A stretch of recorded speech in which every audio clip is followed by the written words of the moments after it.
எங்க ஸ்கூல் பள்ளி மாணவிகளுக்கு வந்து நாங்க ஸ்பெஷல் கோச்சிங் கொடுக்குறோம் சார். மார்னிங் வருவாங்க 8:30 to 9:30 வந்து மார்னிங் கிளாஸஸ் வைக்கிறோம். அதுக்கப்புறமா வந்து நார்மல் ஸ்கூல். இப்போ ஈவினிங் கிளாஸ்ல வந்து நாங்க வந்து ஸ்நாக்ஸ் அரேஞ்ச் பண்றாங்க. எங்க மேடம் வந்து அரேஞ்ச் பண்ணி கொடுக்குறாங்க. பசங்களுக்கு ஸ்நாக்ஸ் ஈவினிங் ஸ்நாக்ஸ் கொடுத்துட்டு 5:30 வரைக்கும் நாங்க இங்க இருக்கோம். ஸோ ஒரு சப்ஜெக்ட் மார்னிங் அப்போ இங்கிலீஷ்னா ஈவினிங்கும் இங்கிலீஷ் இருக்கும். So they will go through the subject throughout the day. அந்த மாதிரி எங்களுக்கு ஸோ ஒரே சப்ஜெக்ட் நாங்கள் ஹேண்டில் பண்றதுனால நாங்கள் நல்ல ரிசல்ட் கொடுக்க முடியுது எங்களால். ஸோ அதுக்காக வந்து மெயின் வந்து எங்க ஹெச்எம் தான்.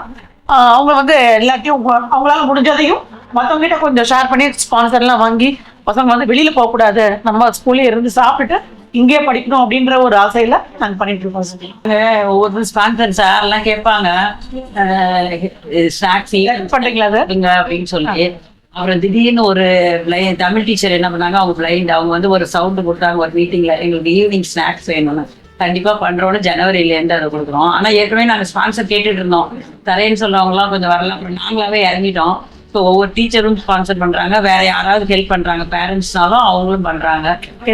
ஈவினிங் வந்து எஸ்எம்சி அப்புறம் பேரண்ட்ஸ் அந்த மாதிரி யார் கொடுக்குறாங்களோ அது பண்றோம். இப்போ என்ன பண்றோம்னா சுண்டல் நமக்கு வந்து ஹெல்த்தியா கொடுக்கணும். ஏன்னா எங்க பசங்களோட இது வந்து எல்லாமே இல்லாம நம்ம வந்து ஜங்க் ஃபுட் இல்லாம கொடுக்கணுன்றதான் முக்கியமானது. அதனால சுண்டலா கொடுக்கலாம்னா நம்ம அது அது கொஞ்சம் ப்ராசஸ் இருக்குது, ஊற வச்சு எல்லா வேலையும். பட் பசங்களுக்கு ரொம்ப சந்தோஷமா அதை சாப்பிட்றாங்க. அதே சமயம் அவங்களுக்கு படிக்கிறதுக்கான ஒரு இதுவும் இருக்கு.